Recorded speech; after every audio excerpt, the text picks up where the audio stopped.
اعوذ باللہ من الشیطان الرجیم بسم اللہ الرحمن الرحیم۔ عزیز طلباء، کل میں آپ کو بتا رہا تھا کہ آپ نے پڑھنا کیسے ہے۔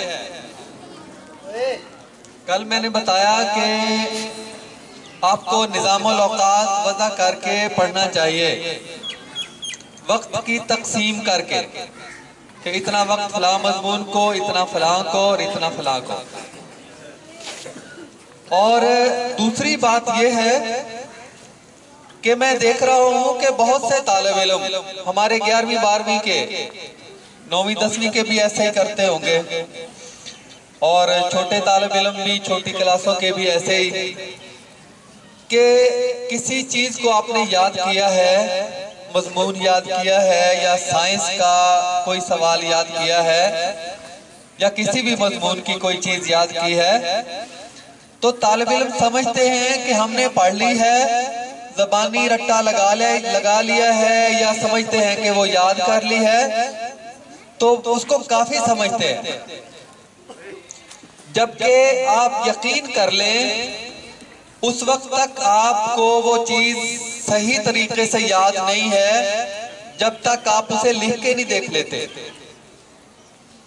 آپ نے یاد کی ہوئی چیز کو جب لکھ کے دیکھتے ہیں، آپ کو لکھنا آ جاتی ہے، آپ لکھ لیتے ہیں، تو اس وقت وہ آپ کو یاد ہو جاتی ہے۔ بغیر لکھے یہ سمجھنا کہ مجھے یاد ہو گئی ہے، یہ بالکل غلط بات ہے۔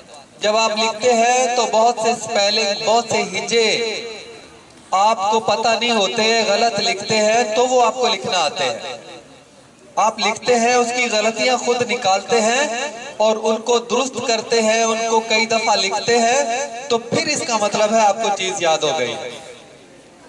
ایک چیز یہ ہے، جو بھی کامیاب طالب علم ہونا چاہتا ہے وہ اسی انداز سے چیزوں کو یاد کرے گا تو اسے سمجھ آئے گی، وہ امتحان میں لکھ پائے گا۔ ورنہ امتحان میں بہت سی چیزیں جب اکٹھی ہوتی ہیں تو ایک دوسرے میں گٹ مٹ ہو جاتی ہیں، طالب علم کو پریشان کرتے ہیں۔ اور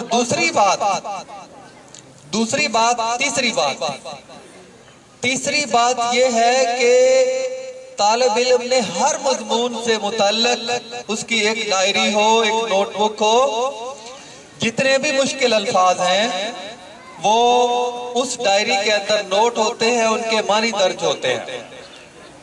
یہ میں ایک بہت بڑے سائنسدان کا انٹرویو سن رہا تھا، تو اس سے پوچھا گیا سوال کرنے والے نے کہ آپ کیسے پڑھا کرتے تھے؟ تو اس نے ایک بات بتائی، اس نے کہا کہ میرے پاس ایک ڈائری ہوا کرتی تھی، میں جتنی بھی کلاسیں پڑھا ہوں اس کی کتابیں بھی لکھی ہوئی ہیں، تو اس نے کہا ڈائری تھی، اس پر میں ہر مضمون کے مشکل الفاظ کے معنی لکھتا تھا اور ان کو سمجھتا تھا۔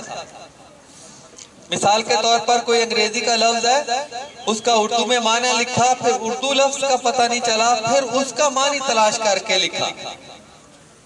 کہتا ہے میں نے سارا جو کچھ پڑھا ہے میں نے اس انداز سے پڑھا ہے۔ اب الحمدللہ میں نے جو کچھ پڑھا ہے میں اس سے متعلق کتابیں لکھ سکتا ہوں۔